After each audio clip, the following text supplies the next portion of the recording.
In today's video tutorial, I'm going to show you how to create a really cute Halloween cake that will feature lots of meringue ghosts. I'm starting by adding the egg whites and a pinch of salt to the mixing bowl.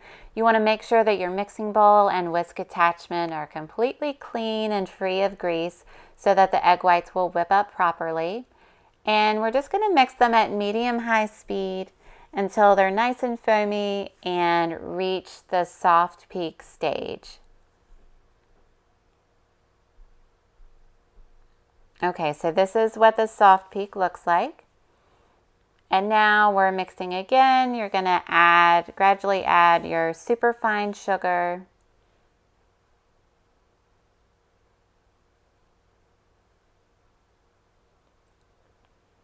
And also the clear vanilla. And then gradually add the powdered sugar. You might need to turn the mixer down slightly for this step. And then we're back to medium-high speed, and you're just going to continue mixing until eventually you reach this stiff peak stage. But you'll want to check on it now and then and just make sure. It's hard to tell without stopping and lifting up the whisk attachment. Okay, so that's not quite ready. We're just going to mix some more until we can lift up the mixer and it can hold a peak. And so now we know that it's going to hold its shape as we do our piping.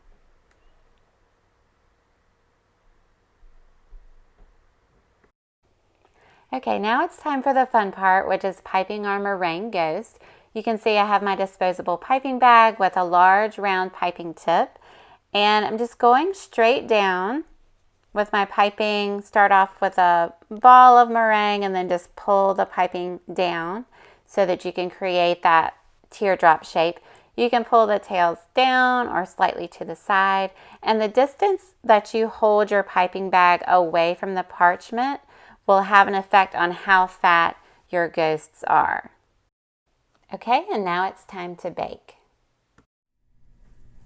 Okay, so I just wanted to show you what our meringues look like once they've baked and cooled. And you know that they're finished once you can easily touch them and they feel dry to the touch, and you can kind of slide them around on the parchment. So we are now ready to decorate the meringues. Okay, so now I'm just adding my little ghost faces with a food coloring pen. You can see it's really easy to do because the meringues have a nice dry surface, and you could just decorate them however you like.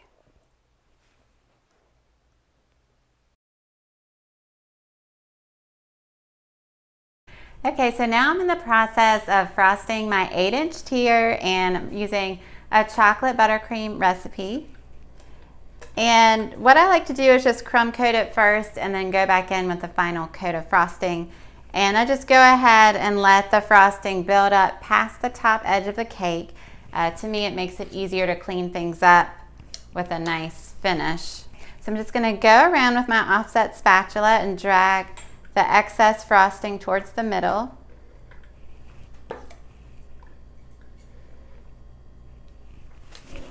Okay, and then I'm just going to take a bench scraper and just kind of smooth it out as I rotate it on the turntable.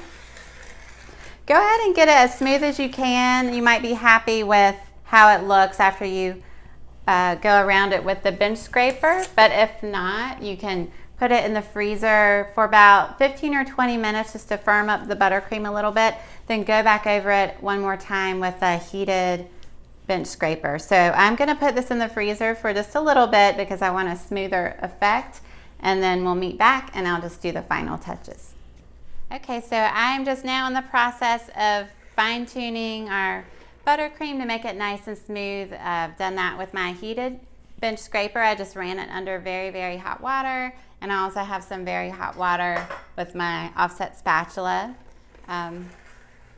This is an optional step, but if you just want that really smooth finish, it's a good way to do it. So now that I'm happy with the smoothness of the frosting, I'm going to freeze it one more time, and that's because I want to go ahead and transfer the cake to the pedestal. It's best to do that when the frosting is firm so that we don't mess it up in the process. So I'm going to just freeze it for about 15 or 20 minutes until it feels firm. We'll add it to the pedestal and meet right back. Okay, so now I'm just adding our ghost meringues to the cake. I'm adding them all over the cake around the sides, and I'm just using a little bit of buttercream on the back of each one so that they will adhere to the cake really easily. For the top of the cake, I'm going to spell out boo, and I'm doing that with chocolate candy coating that I'm putting into these molds, but you can go with whatever topper you'd like. This is just one example of something that you could do. So these are melted candy melts that I've loaded into my piping bag, and I just snip the tip away. I'm gonna pipe this in here. I'll go ahead and fill it all the way up. And my O is over here. And once I make the first O, I'll go back and make the second. I have to do them separately. Okay. And then we'll just give it a little tap, and that helps the air bubbles to go to the top. And I'm just going to freeze the letters for about 5 minutes or until I can easily push them out. Okay, so I wanted to show you my chocolate letters. They're nice and firm from being chilled in the freezer. And once they're hard, you can just pop them out. If you have a mold like this, they're really flexible. And there's our letter. So I'm just gonna do this last one. And then I'm just gonna set these to the side. They're nice and thick, so they're not fragile, which is nice. I'm gonna sit them to the side, and then we'll come back to it once we're ready to add the topper. If you'd like to add a little bit more height to your cake, you can attach a lollipop stick to the back of your meringues using melted white candy coating, and then just let it firm up in the freezer for just a few minutes, and then you can easily pick them up and place on the cake.